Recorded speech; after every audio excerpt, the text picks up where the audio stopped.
జగన్మోహన్ రెడ్డి గారి పక్కన సతీష్ రెడ్డి గారు అని చెప్పి మా పార్టీ తరఫున 5 మాటలు బీఫారం ఇచ్చాం. కోట్లాది రూపాయలకు డబ్బులు ఇచ్చి ఆయన ₹1 పెట్టుబడి లేకోకుండా తెలుగుదేశం పార్టీ తరఫున ఈ నియోజకవర్గంలో రాజశేఖర రెడ్డి గారికి కానీ తర్వాత జగన్మోహన్ రెడ్డి గారికి వ్యతిరేకంగా పోటీ చేయడం జరిగింది. సతీష్ రెడ్డి నువ్వు చెప్పాల్సింది నీ పక్కన సతీష్ రెడ్డి అని చెప్పండి. జగన్మోహన్ రెడ్డి లాంటి అహింసావాది శాంతికామకుడి రాష్ట్రంలో లేడు. ఆయన నాయకత్వంలో మేమంతా పనిచేస్తున్నందుకు గర్వపడుతున్నామని చెప్పి సతీష్ రెడ్డితో చెప్తే మేమంతా కూడా జతాయిస్తాం. 2005 సంవత్సరంలో సిగ్గు ఎగ్గుండాలి జగన్మోహన్ రెడ్డి గారికి, జగన్మోహన్ రెడ్డిని పరామర్శించడానికి తొడుకోమైన సతీష్ రెడ్డి గారికి ఇద్దరికి 2005 సంవత్సరంలో మేము సతీష్ రెడ్డి గారు కానీ మేము కానీ చేయని నేరానికి వేపల సహకార సంఘం సొసైటీ ఎన్నికలకు నామినేషన్లు వేయాలని మేము పోతే మా మీద దాడులు చేసే క్రమంలో మమ్మల్ని రక్షించాలనే ఆ క్రమంలో పోలీసులు కాల్పులు జరిపితే 2 కాంగ్రెస్ పార్టీ కార్యకర్తలు చనిపోవడం జరిగింది. ఆ సందర్భంగా సతీష్ రెడ్డి గారి గన్మెన్ను బలవంతంగా పోలీసు అధికారులు బెదిరించి సతీష్ రెడ్డి గన్మెన్తో ఆయన దగ్గరున్న గన్నును గుంజుకొని కాల్చారని చెప్పి మా 16 మంది అభంశుభంశ లేని మా అందరి మీద కూడా జెండా హత్య కేసులు పెట్టడం జరిగింది. ఈరోజు కూడా వేముల పోలీస్ స్టేషన్ పరిధిలో 26/2005 ఎఫ్ఐఆర్ నెంబర్ ఈరోజు కూడా కడప జిల్లా సెషన్స్ కోర్టులో ఇంకా ఆ కేసు ఇంకా పూర్తి కాలేదు, విచారణ ఇంకా ప్రారంభం కాలేదు. మీరు ఆ రోజు ఎన్నికల తర్వాత ఎలాంటి హింసా కార్యక్రమాలకు పాల్పడే సందర్భం పులివెందులలో లేదు.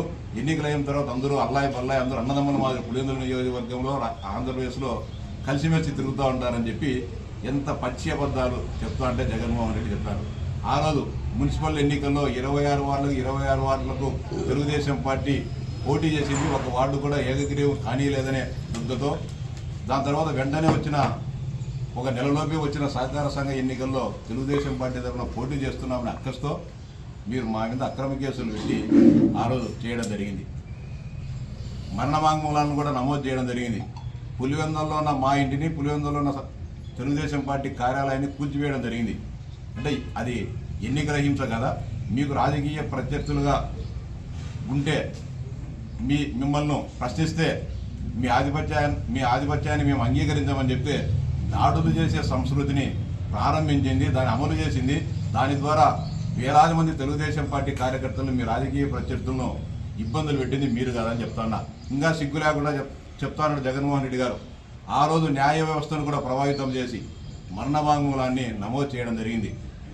కాంతిమతని ఇక్కడ ఉండే మేజిస్ట్రేట్ను ప్రలోభపెట్టి చనిపోయిన వ్యక్తితో వేలిముద్రలను ఆ రోజు వేయించి దీనికి తెలుగుదేశం పార్టీ వారే కారణం అని చెప్పింది వాస్తవం కదా. దానిపైన నేను ఫిర్యాదు చేశా రాష్ట్ర ఉన్నత న్యాయస్థానానికి. కాంతిమతి పైన 2005 నుంచి విచారణ ప్రారంభమైతే 2012 వరకు విచారణ జరిగింది.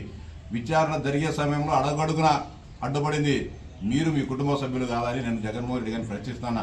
2012 డిసెంబర్ 12వ తేదీన కాంతిమతిని ఉద్యోగం నుంచి సస్పెన్షన్ కాదు, ఉద్యోగం నుంచి డిస్మిస్ ఫ్రమ్ సర్వీస్ చేసింది. ఆ కేసులో పులివెందులలో కాంతిమతి పనిచేసేటప్పుడు సంబంధిత వేల్పుల సంఘటన కేసుల్లో అనైతికంగా ఒక బాధ్యతాయుతమైన జడ్జిగా ప్రవర్తించకోకుండా అనైతికంగా ప్రవర్తించింది, అక్రమాలకు లేచిందని చెప్పి ఉద్యోగం నుంచి డిస్మిస్ చేసింది మీ వలన కాదా జగన్మోహన్ రెడ్డిని ప్రశ్నిస్తా ఉన్నా. ప్రతి క్షణము ప్రతి సమయంలో నేరాలు ఘోరాలు చేసి ఈరోజు చంద్రబాబు నాయుడు గారు చాలా అరాచకాలు చేస్తూ ఉంటూ దీనికి ప్రతిఫలాలు అనుభవించాల్సిందని చెప్పి బెదిరించే ధోరణికి పాల్గొన్నాం. 2019 నుంచి